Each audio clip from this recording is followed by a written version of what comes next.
আজকে আমাদের একক পদ। পদ সম্পর্কে আমরা আজকে জানবো, শিখবো। খুব গুরুত্বপূর্ণ একটি টপিক। এক্সাম এখান থেকে অনেক প্রশ্ন আসে।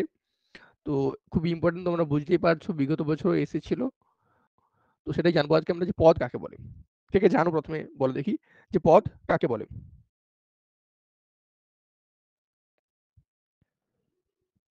পদ কাকে বলে কারো জানা রয়েছে? কাকে বলা হয় পদ?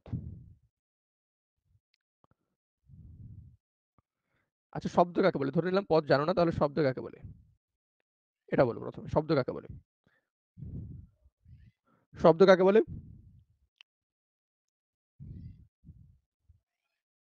বাক্যে ব্যবহৃত শব্দ বা ধাতুকে পদ বলে, বিভক্তিযুক্ত শব্দকে পদ বলে। তো শব্দকেই বলা হয় পদ।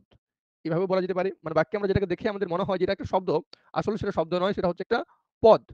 ঠিক আছে? কারণ বাক্যে পদের ব্যবহারের মর্যাদা নেই, বা বাক্যে শব্দ ব্যবহৃত হতে পারে না, সরি, বাক্যে শব্দ ব্যবহৃত হতে পারে না, কিন্তু পদ ব্যবহৃত হতে পারে।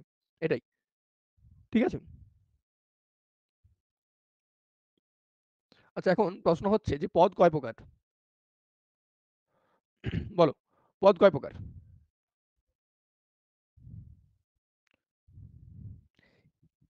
ইংলিশে এই পদকে কি বলা হয় জানো? ইংলিশে এই যেটাকে আমরা পদ বলি, সেটাকে কি বলা হয়? ঠিক, parts of speech. Very good. তাহলে পার্টস অফ স্পিচ কতগুলো রয়েছে ইংলিশে? পার্টস অফ স্পিচ ইংলিশে কতগুলো রয়েছে? ইংলিশে রয়েছে 8টি। বাংলায় কতগুলো রয়েছে? বাংলায় রয়েছে 5টি। ঠিক, বাংলায় রয়েছে 5টি পদ। এই পদকে আমরা যদি প্রধানত ভাগ করি, সাধারণত নয়, প্রধানত, প্রধান ভাগে ভাগ করি, তাহলে দুটো পাবো। একটা হচ্ছে নামপদ, অন্যটা হচ্ছে ক্রিয়াপদ। ওকে, ঠিক। এখন এই নামপদের আরো ভাগ রয়েছে, যেমন বিশেষ্য, তারপর বিশেষ্য, তারপর কি বিশেষ্য, বিশেষণ, তারপর সর্বনাম, আর সর্বনাম আর অব্যয়। ঠিক, ক্রিয়াটা ওদিকে রয়েছে, অব্যয়। তাহলে মোট 5টি।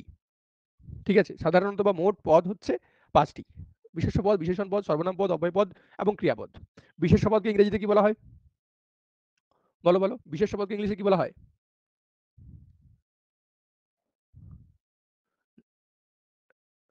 বিশেষ্য পদকে ইংলিশে বলা হয় নাউন। Very good. বিশেষণ পদকে ইংলিশে কি বলা হয়? বিশেষণ মানে হচ্ছে অ্যাডজেক্টিভ। বিশেষ্য এবং বিশেষণ নামগুলো একই রকম, তাই আমাদের মনে হয় যে এটা প্রোনাউন। হুম, নাউন প্রোনাউন, কিন্তু এখানে প্রোনাউন নয়, অ্যাডজেক্টিভ। এটা বিশেষণটা হচ্ছে অ্যাডজেক্টিভ। সর্বনামটা কি? সর্বনামটা হচ্ছে, সর্বনাম হচ্ছে প্রোনাউন। ঠিক আছে? Very good. অব্যয়টা কি? এই অব্যয়টা হচ্ছে কনজাংশন, প্রিপোজিশন আর ইন্টারজেকশন। ঠিক আছে? কনজাংশন, প্রিপোজিশন এবং ইন্টারজেকশন, এই 3টি পদ হচ্ছে অব্যয় পদ।